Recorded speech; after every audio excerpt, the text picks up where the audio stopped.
নমস্কার বন্ধুরা, কেমন আছো সবাই? আজকে আমি শর্মিষ্ঠা চলে এসেছি নকল হাওড়া স্টেশনে। হাওড়া স্টেশন নকল হলে কি হবে, এখানে আছে আসল হাওড়া স্টেশনের মতো প্রচুর ট্রেন।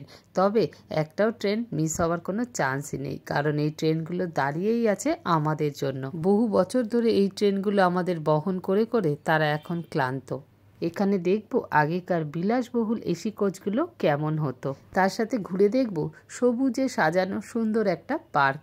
আর খাবার খাবো ট্রেনে বসে। এখানে আসতে হলে কিভাবে আসবে, কতক্ষণ খোলা, কোনো এন্ট্রি ফি আছে কিনা, সব কিছুই শেয়ার করব এই ভিডিওতে, তাই পুরো ভিডিওটা দেখতে থাকো।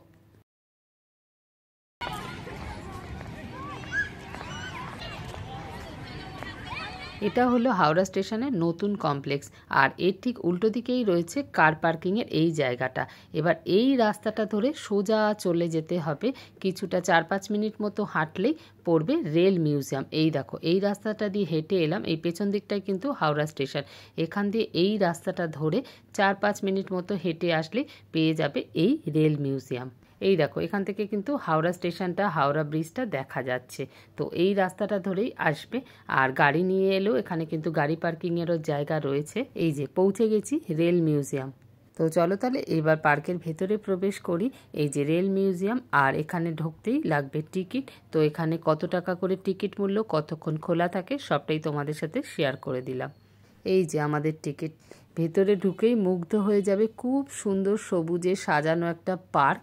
আর ডান দিকে একটা ট্রেন রয়েছে, যেটাকে রেস্টুরেন্ট বানানো হয়েছে। আর এই বাঁদিকে এটা হলো হল অফ ফেম।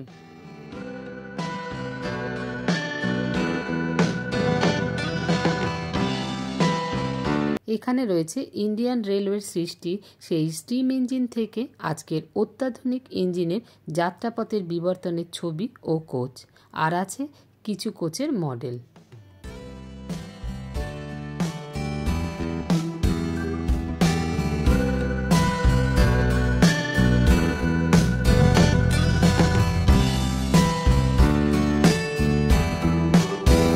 কাঠের ট্রেনটা ছিল তখনকার দিনের বিলাসবহুল এসি কোচ।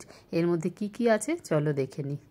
এটা হলো ড্রয়িং রুম। এখানে কতগুলো চেয়ার, সেন্টার টেবিলের উপর সব চায়ের সরঞ্জাম রাখা আছে, দেখতেই পাচ্ছ। এটা ছিল ওয়াশরুম, আর এই পুরোটা হচ্ছে করিডোর এখনও আছে এসি ফার্স্ট ক্লাস কোচে। আর এই করিডোর দিয়ে গেলেই এইখানটা রয়েছে ডাইনিং রুম। এখানে চেয়ার আর কত বড়, এই দেখো ডাইনিং টেবিল রাখা রয়েছে, তার উপরে প্লেট, সব বাটি টাটি রাখা রয়েছে, আমাদের বোঝার সুবিধার্থে এগুলো রেখে রয়েছে। আর এই পাশে হলো বেডরুম। এই দেখো, বেডরুমটা এখনও এইরকম, যেমন আমাদের বার্থ হয়, দুখানা বার্থ। এই যে এই হলো তখনকার দিনের ফ্রিজ ছিল, এই লাল রঙের এইটা। আর এই পাশেও আরও দুটো বার্থ রয়েছে। এখানে আছে বিশাল বড় একটা কয়লার ইঞ্জিন তখনকার দিনের। এখানে দুটো মডেলও বানানো রয়েছে ট্রেন চালকের। আর এই ট্রেনটা সম্বন্ধে পুরো এই বোর্ডটাতে লেখা রয়েছে, চাইলে পজ করে পড়ে নিতে পারো। দেখো, এখানে ছবিতেও দেয়া রয়েছে তখনকার ইঞ্জিনের থেকে আজকের বন্দে ভারত। এবার বাইরে চলে এসেছি খোলা আকাশের নিচে। এইটা চিনতে পারছো? এইটা হলো প্রথম মেট্রো রেলের বগি। আর এই দিকে রাখা রয়েছে বিশাল বড় একটা ক্রেন, মানে ট্রেনেরও তো ট্রেন পড়ে গেলে বা অ্যাক্সিডেন্ট হলে যে তুলতে হয়, সেই যে ক্রেন, সেই ট্রেনের এই ক্রেন। এই দেখো, ওই দূরে আরও একটা ইঞ্জিন রাখা রয়েছে। রেল লাইন করা রয়েছে দুপাশে।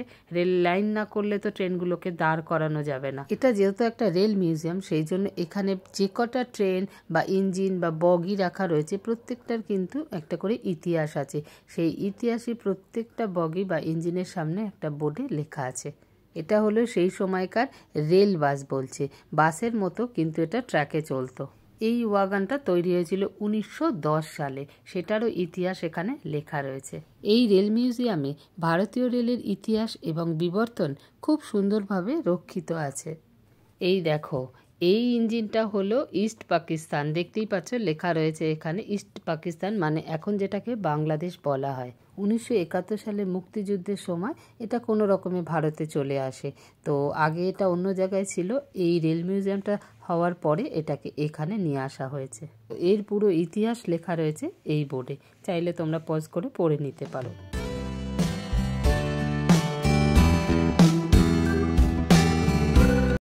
এটা হলো আরও একটা ইঞ্জিন। তো এখানে এলে এই রকমই অনেক ইতিহাস জানতে পারবে।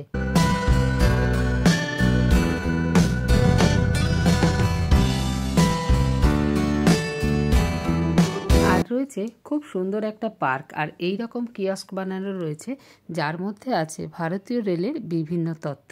সবুজে ঘেরা ঝাঁ চকচকে এই পার্কটায় কিছুটা সময় কাটালে কিন্তু মন্দ লাগবে না। আর এই দিকে রয়েছে বাচ্চাদের জন্য কিছু রাইড। আর এই দেখো, এই যে সিগন্যালটা দেখতে পাচ্ছ, অনেক পুরনো, আগে কিন্তু এইভাবে সিগন্যাল হতো রেলের।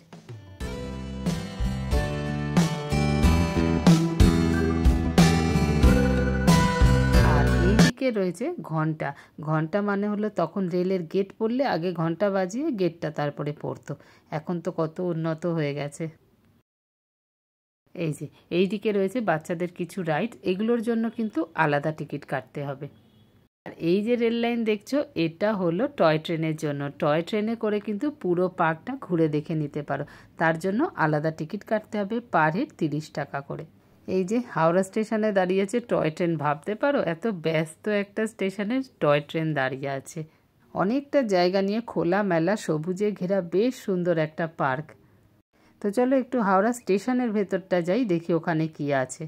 এখানে সব রেল লাইনের, সিগন্যালের এইসবের মডেল বানানো রয়েছে। এই দেখো কীরমভাবে ব্রিজ হতো, এই তলা দিয়ে নদী গেছে বা অন্য রেল লাইন গেছে, এই জায়গাটা, এই যে রেল গেট রয়েছে, সব সিগন্যাল করা রয়েছে। এই দেখো, তারপরে রেল লাইন কীরকম করে ঘুরতো, আর এই যে ওপর দিয়ে রেল ব্রিজ, তলা দিয়ে নদী বা কিছু গেছে।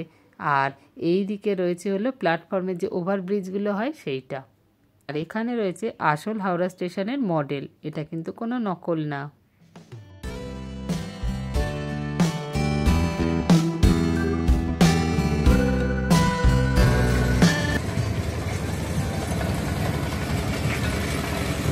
অনেক ঘোরাঘুরি হলো, এবার খিদে পেয়ে গেছে। তোমাদের আগেই বলেছিলাম এখানে ট্রেনের মধ্যে বসে খাবো, ট্রেনে করে ঘুরে বেড়াবো, চারিদিকে ট্রেন ট্রেন ট্রেন। তো এই যে একটা ট্রেনের বগিকে পুরো রেস্টুরেন্ট বানিয়ে রেখেছে, তো এখন সেটার মধ্যেই যাই চলো।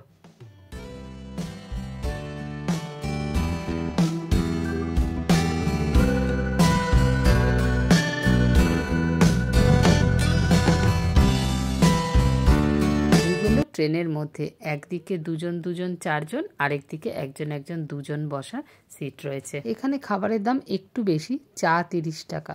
আর এই যে আমি ট্রেনের ওয়াশ বেসিন, এত সুন্দর, ভাবতে পারছো? আলো জ্বালার পরে নকল হাওড়া স্টেশনটা তোমাদের একটু দেখিয়ে দিই, দেখো কত সুন্দর লাগছে, একদম ওয়েল মেনটেন্ড। তো এই ছিল হাওড়া রেল মিউজিয়ামের ভিডিও। একদিন সময় করে অবশ্যই ঘুরে এসো, কথা দিচ্ছি ভীষণ ভালো লাগবে। তাহলে আজকের মতো এইটুকুই, দেখা হচ্ছে অন্য কোনো ভিডিওতে, ততক্ষণের জন্য বাই বাই।